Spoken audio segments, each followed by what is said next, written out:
Primeiro de tudo, temos que definir, afinal, o que é um ETF, não é? Ou seja, nós não podemos investir em algo que nós não sabemos o que é, não é? Então, basicamente, um ETF é um Exchange Traded Fund. Eu sei que isto é um nome muito pomposo, mas a realidade é uma coisa bastante simples. Basicamente, os ETFs é um grupo de ativos que têm algo em comum. Ou seja, o que é que eu quero dizer com isto? Quando vocês compram uma ação individual, significa que vocês estão apenas a comprar uma participação numa empresa, ok? É apenas uma empresa, ok? Os ETFs é diferente. Os ETFs é basicamente um conjunto de vários ativos que vocês conseguem investir de uma vez só. Então, isso tem várias vantagens, obviamente, e então eu também vou explicar um bocadinho quais são as vantagens, as desvantagens, mas basicamente a única coisa que vocês têm que reter é que um Exchange Traded Fund é um ativo financeiro que agrupa vários ativos que têm algo em comum. E o que é que pode ser esse algo em comum?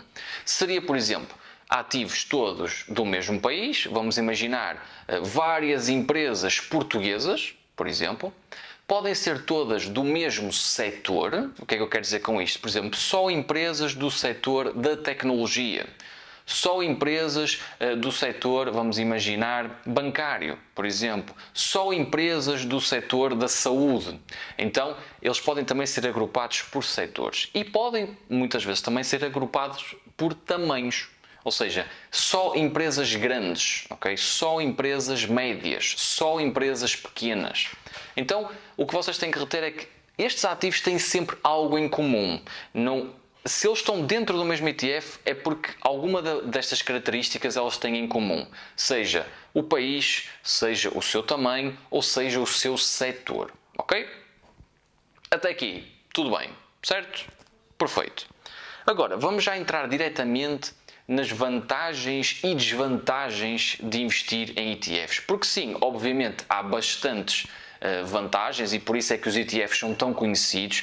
É um dos principais ativos que nos últimos anos as pessoas mais investem e tudo isso. E depois também existem obviamente pontos menos bons nos ETFs e nós também vamos falar diretamente sobre isso, ok? Então, basicamente, quais são as vantagens de investir em ETFs? Então, a principal vantagem é obviamente a diversificação. E porquê? Porque obviamente que se nós estamos a investir num ativo financeiro que já agrupa várias empresas, então nós já estamos automaticamente diversificados. Principalmente se for, por exemplo, um ETF que agrupa um índice. Por exemplo, como é o famoso S&P 500, ok? É bastante diversificado e então normalmente os ETFs dão-nos uma grande diversificação, principalmente para o nosso portfólio, ok? Depois, uma das grandes vantagens então de investir em ETFs seria então o facto de elas serem transacionadas como ações. O que é que eu quero dizer com isto? Vocês podem comprar e vender ETFs exatamente como compram ações. Ou seja, vocês durante todo o dia em que a bolsa de valores está aberta, vocês conseguem comprar e vender as vezes que quiserem, ok? E durante o dia vocês veem todo o movimento de subida e descida então desse mesmo ETF. Então é muito interessante porque é exatamente da mesma maneira como funciona a compra de uma ação, só que neste caso é então um ativo mais diversificado, ok? Depois, uma das grandes vantagens e que também atraem muitas pessoas a investir em ETFs é os baixos custos que têm associados normalmente a um ETF. Principalmente a ETFs muito grandes, ETFs muito diversificados, normalmente têm taxas extremamente baixas. E quando eu digo taxas, não é as taxas de corretagem, ok? É a chamada TER, que é a Total Expense Ratio, que eu também já vou falar um bocadinho mais para a frente na live, mas fiquem só com a ideia de que existe uma taxa inerente a estes mesmos ETFs, ok? E, por último, uma das coisas que também é muito interessante é que, obviamente, existem ETFs que pagam dividendos. Então, o que vocês também podem fazer é simplesmente, então, reinvestir esses mesmos dividendos. ok? Por isso também é uma das grandes vantagens. Visto que elas pagam dividendos, vocês podem acumular então dividendo e então pegarem nesse mesmo dividendo e comprarem ainda mais participações desse ETF, aumentando assim a vossa posição e aumentando assim também os lucros que vocês teriam com a Bolsa de Valores, ok? Por isso, estas são as principais vantagens, são 4. Então, repetindo, diversificação, ser cotado como uma ação, taxas baixas e também reinvestimento de dividendos, ok? Agora, também existem aqui algumas desvantagens, ok? E elas acabam por ser um bocadinho contra-intuitivas. E porquê que eu digo isto? Porque a primeira que eu tenho aqui é pouca diversificação. Então, Bruno, mas tu acabaste de dizer que diversificação é um dos pontos de vantagem de um ETF, mas também pode ser desvantagem a pouca diversificação. Não faz sentido. A realidade é que pode fazer sentido. E porquê que eu digo isto? Porque basicamente vocês podem investir num ETF que seja extremamente específico. Vamos imaginar, como eu falei, uma das características que pode fazer com que os ETFs tenham algo em comum é o seu setor, certo? Então, se nós investirmos, por exemplo, num ETF só de, vamos imaginar, tecnologia, então basicamente nós não estamos diversificados. Porque nós apenas temos, ou só estamos expostos ao setor da tecnologia. Então, qualquer coisa que aconteça a esse mesmo setor vai impactar diretamente o nosso portfólio. Então, é muito importante entender que se nós investimos, por exemplo, num índice com muitas empresas de muitos tamanhos, muitos setores, isso é diversificação. Mas investir num ETF muito específico, só de empresas, por exemplo, pequenas, ou só do setor da tecnologia, ou só, sei lá, da Europa, nós não estamos diversificados, pelo menos de maneira exponencial, não é? Obviamente. Então, este tipo de ETFs não nos vão trazer diversificação para o portfólio. E por isso é que isto também pode ser uma das desvantagens, ok? Agora, a TER, que eu falei há pouco. Existem também alguns ETFs que têm uma TER alta. Ou seja, uma TER, e quando eu digo uma TER alta, são, por exemplo, neste caso, ETFs que têm uma TER de 0,30% ou 0,40%. Isto pode acontecer principalmente em ETFs que são muito específicos, por exemplo, que são, por exemplo, de inteligência artificial, ou só de dividendo, ou só, vamos imaginar, de robótica, ou seja, quanto menos ETFs existirem desse mesmo ativo, normalmente maior é a TER. Okay? Por exemplo, existem imensos ETFs do SP500, certo? Então a TER normalmente é muito baixa. Estamos a falar de 0,05, por exemplo. Uma TER extremamente baixa. Enquanto, por exemplo, se houver um ou dois ETFs, vamos imaginar, de inteligência artificial, muitas das vezes, como não existe tanta concorrência, por assim dizer, muitas das vezes a TER é bastante alta. E então, obviamente, que neste caso a desvantagem grande seria um custo elevado para investir. Mas eu também vou falar mais especificamente da TER mais para o final da live, ok? Depois, uma das desvantagens que também pode haver é que os dividendos são mais baixos. O que é que eu quero dizer com isto? Basicamente, vamos imaginar, se vocês investissem em todas as empresas do SP500, vamos imaginar, há muitas delas que pagam dividendos, ok? E vamos imaginar, pode haver umas que não pagam, pode haver umas que têm um dividendo de, por exemplo, 5%, há umas que têm um dividendo de 3%, há umas que têm um dividendo de 1%, ou seja, investir nessas empresas provavelmente traria um dividendo, ou seja, um dividend yield superior. O que acontece muitas das vezes é que, por exemplo, um ETF do SP500 dá-vos um dividend yield, ou seja, em percentagem, de, por exemplo, 1% ou 1,5%. Então, apesar de vocês estarem a investir em empresas que dão 3, 4, 5% de dividendo, muitas das vezes eles têm que fazer a média de todos os ativos que estão dentro desse mesmo ETF. E então, alguns podem nem sequer pagar. Então, esses mesmos ETFs também entram nesta média. Então, é feita uma espécie de uma média de todos os ativos. Se vocês investissem numa empresa que paga 5% de dividendo, vocês obviamente iriam ganhar mais do que, se calhar, investir num ETF que tem muitas posições e que, apesar dessa empresa estar dentro do ETF, vocês apenas recebem 1%, por exemplo. Ou seja, isto também acontece. Então, muitas das vezes, para quem tem foco em dividendos, seria muito mais interessante optar por investir diretamente nas empresas do que propriamente num ETF. Porque o ETF vai fazer uma espécie de uma média de todas as posições que estão lá dentro e vai calcular uma média de dividendo para distribuir. Ok? Então, isso pode realmente ser então, uma desvantagem, principalmente para quem quer investir em dividendos. Ok? Agora, o terceiro ponto que eu quero falar aqui com vocês, e até foi um conteúdo que eu fiz muito recentemente, que é, vamos já começar agora a entrar em detalhes muito específicos de ETFs. O primeiro que eu quero falar aqui com vocês é a diferença entre um entre um ETF acumulativo e um ETF distributivo. Então, muitas das vezes, quando vocês olham para o nome mesmo do ETF, no final vai dizer DIST ou vai dizer ACC. O que é que isso quer dizer? É muito simples. Quando diz DIST, significa que é distributivo. Então, o que é que basicamente isso é? É um ETF que distribui, como o próprio nome indica, o dividendo. Ou seja, vocês recebem diretamente o dividendo na vossa conta da corretagem, da corretora. Ok? Por outro lado, um dividendo, eu hoje estou a cismar com o dividendo. Um ETF acumulativo, ou seja, um ACC, que normalmente diz no título, como o próprio nome indica, ele acumula o dividendo. Ou seja, em vez de ele pagar dividendo, ele reinveste automaticamente esse dividendo na vossa posição, sem que vocês tenham que fazer nada para que isso aconteça. Então, mas porquê é que eu haveria de querer que o dividendo fosse acumulado em vez de o receber? Ok, vamos por partes.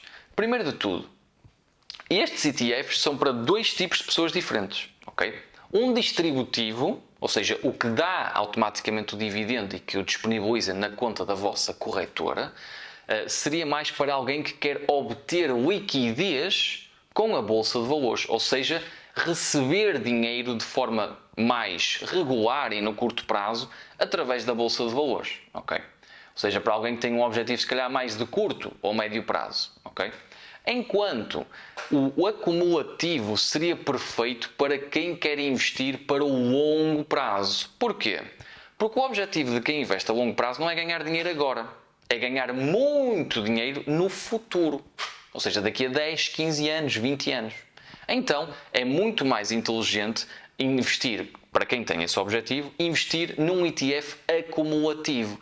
Porque se ele vai reinvestindo automaticamente os dividendos na posição, sem nós termos que gastar mais dinheiro, a nossa posição vai começar a ficar cada vez maior. Porque sempre que ele é dado, ele é reinvestido automaticamente. E vocês vão vendo sempre a vossa posição aumentar,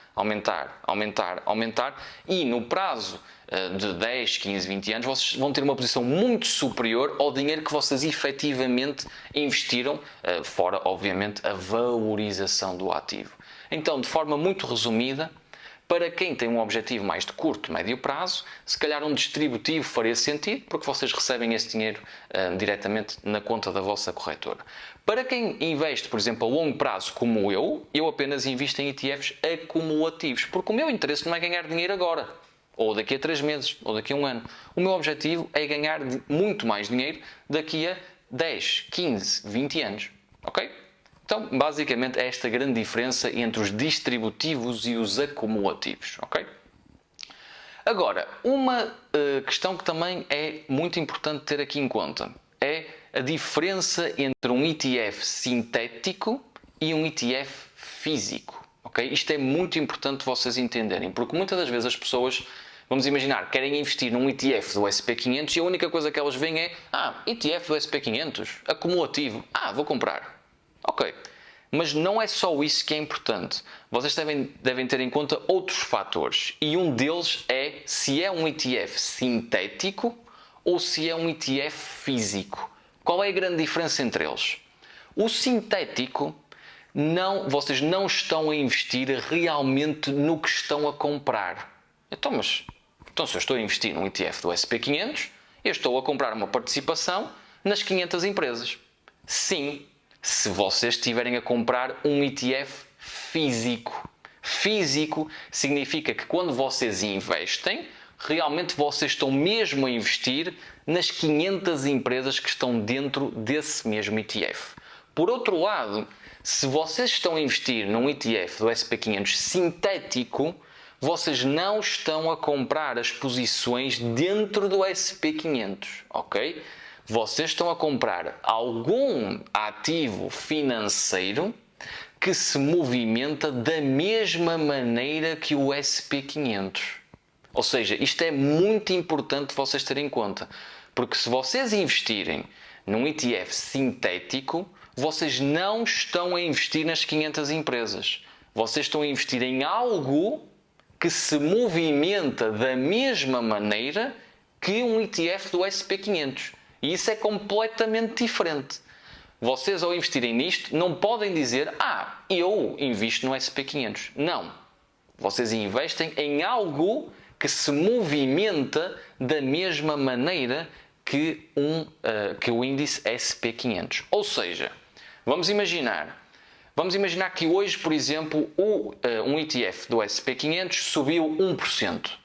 Esses ativos estão estipulados para subir também 1%. Ok? Então é muitas das vezes isto que acontece. Normalmente estes são mais baratos, porque basicamente as empresas que criam isto metem, passa a expressão, toda a porcaria lá para dentro, só para as pessoas comprarem, porque eles têm que despachar de certa forma esses ativos. Ok? Depois, obviamente, que neste caso o mais importante aqui a ter em conta é que, sim, mas como é que as empresas conseguem prever que esses ativos vão se movimentar da mesma maneira? Se eles não se movimentarem da mesma maneira, o criador desse ETF tem que dar a diferença. Ou seja, se num dia o SP500 sobe 5% e esses ativos do sintético sobem, por exemplo, só 2%, 3% têm que ser colocados por essa criadora de ETFs. Eu sei que isto é um bocadinho complexo, mas basicamente é só para vocês. Eu não me quero aprofundar muito nisto, não vos quero confundir muito. A única coisa que vocês devem focar é, se compram um sintético, vocês não estão a investir nas 500 empresas. Estão a investir em algo que se movimenta da mesma maneira que o índice. Se vocês compram um ETF físico, vocês realmente estão a investir em empresas do SP500. Por isso, acho que já perceberam qual é a minha opinião sobre as duas e qual é o melhor, ok? O físico, obviamente, ok? Depois, também existe aqui algo que é importante de se ter em conta, que é um ETF Edge ou um ETF Unhedge. Qual é a diferença? Muito simples. Basicamente, isto tem a ver com a flutuação da moeda em que vocês investem. Vamos imaginar que vocês, obviamente, têm euros e investem num ETF do SP500 em dólares. Ok? Ou seja, duas moedas diferentes. Vocês estão, então, neste caso, a investir em euros, mas a comprar em dólares. Então, isto é principalmente importante vocês terem em conta. Ok? O Edge é um ETF que simplesmente é afetado pela sua performance. Ou seja, basicamente, ele só sobe ou desce se os ativos dentro desse ETF subirem ou descerem. Ok? Tão simples quanto isto. Por outro lado, o Unhedge não só é afetado pela performance dos ativos, mas também pela moeda em que eles estão.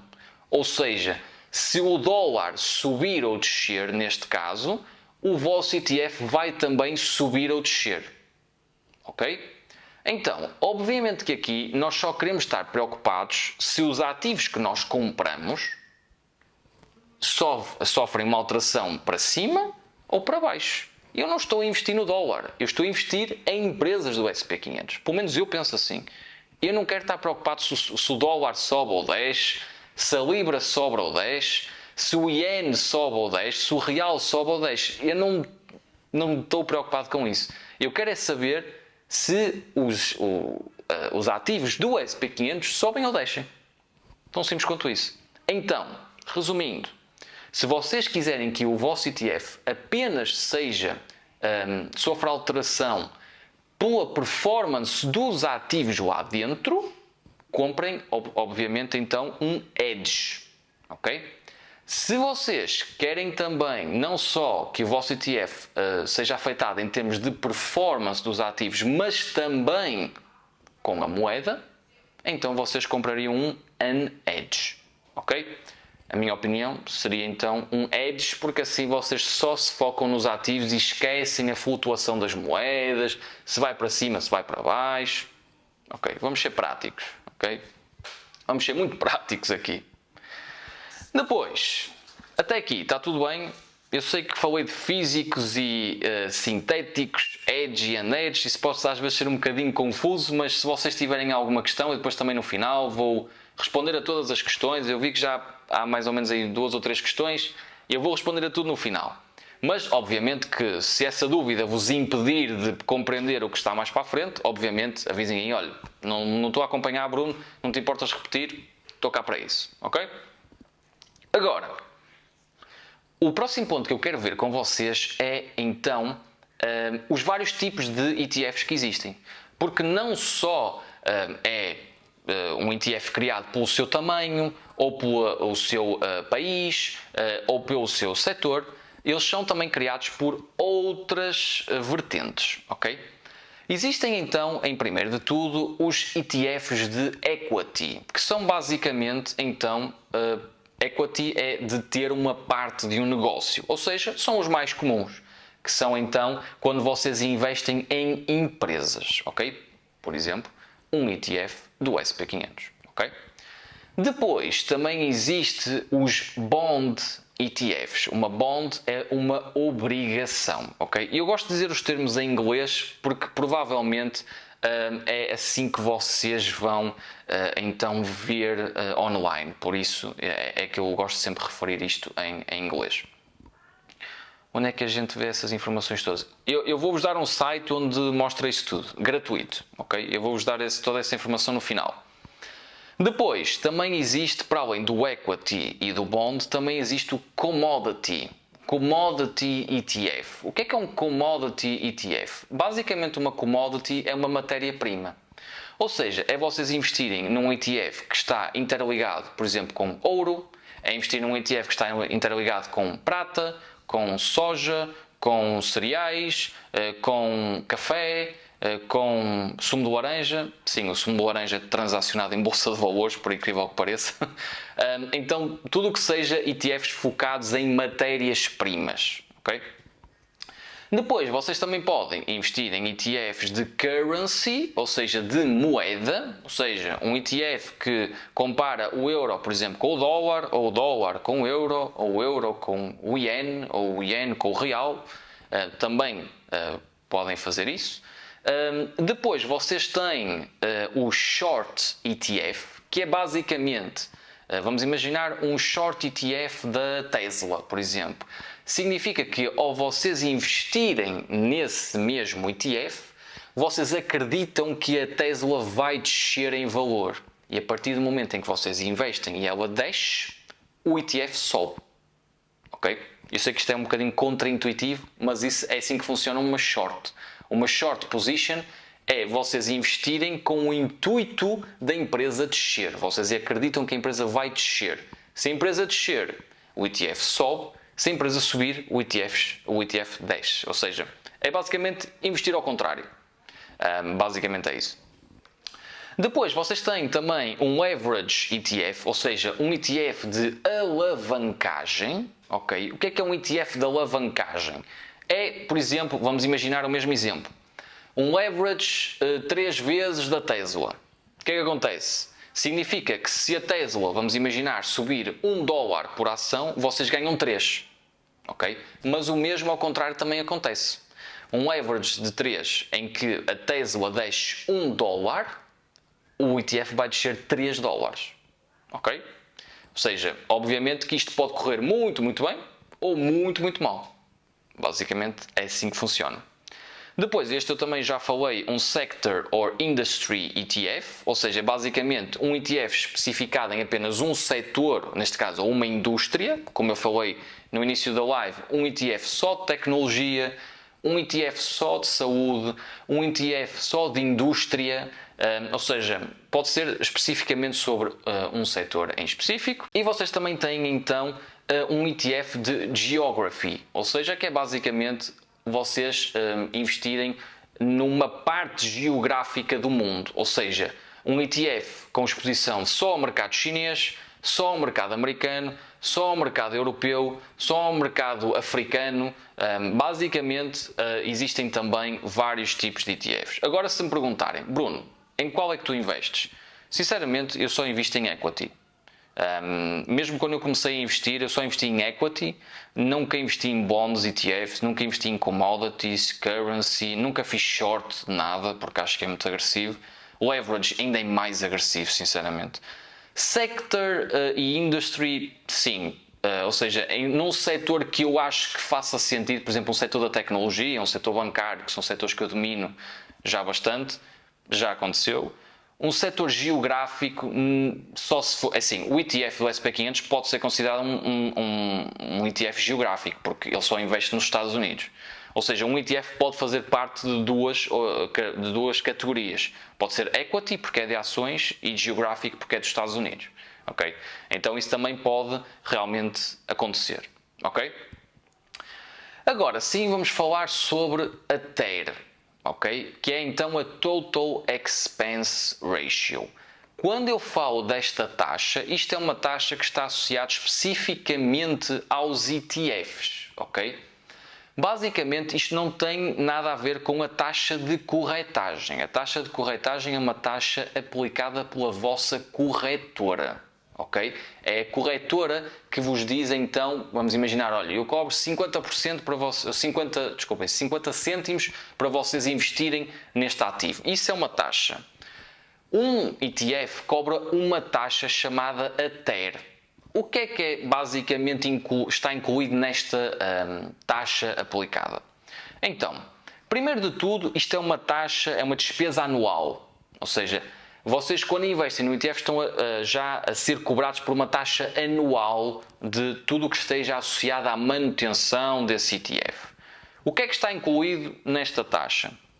Está incluído a comissão de gestão, ou seja, ter alguém que possa então criar, por assim dizer, esse ETF. A comissão de depósito, que é vocês realmente colocarem dinheiro dentro desse ETF e também tirarem o dinheiro desse ETF.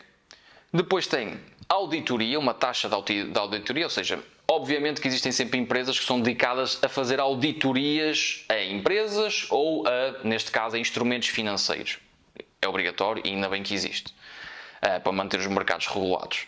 E depois também, esta taxa também inclui toda a intermediação de compra e venda desses ativos. Ou seja, vamos imaginar, por exemplo, vou-me manter no mesmo exemplo, um ETF do SP500. As 500 empresas que estão lá não são as mesmas 500 empresas que estavam há 50 anos atrás. Não é? Ou seja, elas são por tamanho. Ou seja, da que tem maior tamanho até à que tem menor tamanho dentro das 500. Há empresas que do nada crescem muito e entram no índice SP500 e, por consequência, uma saiu. Depois, vamos imaginar que uma que estava lá dentro, do nada, teve uma queda muito grande no valor da sua ação, já não faz parte do SP500, então sai e entra a que está a seguir. Ou seja, eles vão comprando, eles vão incluindo, aliás, empresas e excluindo empresas. E isso também, obviamente, tem que ser feito por alguém, não é? Então, basicamente, esta TER é uma taxa que está associada para incluir todas estas despesas associadas à manutenção, gestão, depósito, auditoria. Basicamente é tudo isso. Agora, o que é mais importante vocês terem em conta é, então, basicamente incluírem dentro da vossa análise, vocês escolherem TERs, ETFs têm TERs muito baixas. Porque quanto menor for a taxa, menos vocês pagam. Então, neste caso, por exemplo, já existem ETFs, por exemplo, do SP500 com taxas, com TERs de 0,05. Ou seja, é incrivelmente barato, não é? Eu não acho que vocês devam ir para mais do que 0.20, 0.25. Acho que se calhar aí já não faz sentido. Pelo menos no mercado em que nós temos hoje, que já há tantos ETFs com taxas tão baixas, se puderem evitar investir então em ativos com TERs altas, perfeito, basicamente. Então, neste caso, é a única coisa que vocês devem ter em conta, para além, obviamente, de todas as características que eu falei aqui. Ok? Agora, uma pergunta que também foi feita pelo Carlos. Onde é que nós podemos encontrar toda essa informação? Existe um site completamente gratuito, que eu já uso há muito tempo mesmo, que é o Just ETF. Ok, eu até posso colocar aqui. É o Just ETF. Acho que é .com. Deve ser .com. justetf.com. Ok? O justetf.com, eu até vou deixar, se calhar, para... Vou deixar aí pin. Pronto. O justetf.com é muito bom, principalmente para quem é investidor na Europa. Porquê? Porque muitas das vezes, o que é que acontece? Nós pesquisamos online ETF do SP500 e muito provavelmente o que vai acontecer é que vai-vos aparecer ETFs que estão disponíveis para americanos. Então, se vocês forem colocar o ticker desse ETF, ou seja, o ticker é a sigla, é a referência desse mesmo ETF na vossa corretora, por exemplo, VUAA, ou CSSPX, ou SXR8. Estes são ativos que existem na Europa, mas é só um exemplo. Se vocês forem pegar nos que vêm no Google e colocarem na vossa corretora, muito provavelmente eles não vão existir. Porquê? Porque esses ETFs só estão disponíveis para investidores americanos. Então, o que este site tem de bom é que ele dá-vos as alternativas que existem na Europa. E isso é perfeito. Ou seja, vocês ao entrarem no site, vocês colocam ETF, vocês colocam, por exemplo, S&P 500, ou seja, S&P 500. E o que é que vai aparecer? Vai aparecer toda a lista de ativos que estão então disponíveis na Europa. E depois aí vocês fazem a vossa filtragem. E depois, uma coisa muito boa desse site, primeiro é gratuita e depois é muito simples. Depois, no final da live, se vocês tiverem então interesse, abram o site e vejam então como é que ele funciona. É muito simples, basta vocês colocarem o ticker do ETF que vocês querem, clicam e ele vai-vos dar toda a informação, desde o volume, se é muito pequeno, se é médio, se é grande. E depois, vocês, na minha opinião, o que devem procurar, por exemplo, num ETF do SP500, são todas as características que eu vos falei aqui. Se vocês querem investir, por exemplo, para o longo prazo, como eu, quando eu pesquiso um ETF, o que é que eu procuro? Se tiverem um papel, apontem, porque basicamente este seria o resumo de tudo o que eu falei até agora. Ou seja, se for para o longo prazo, que é o que eu faço sempre, então eu procuro um ETF acumulativo, ok? Um ACC, e eu procuro um ETF físico, que vai aparecer lá physical em inglês, ou seja, um ETF físico, um ETF Edge, que é um ETF que não depende da diferença cambial, ok? E depois um ETF que tenha também uma taxa baixa, uma TER baixa. Todas estas informações estão disponíveis no site.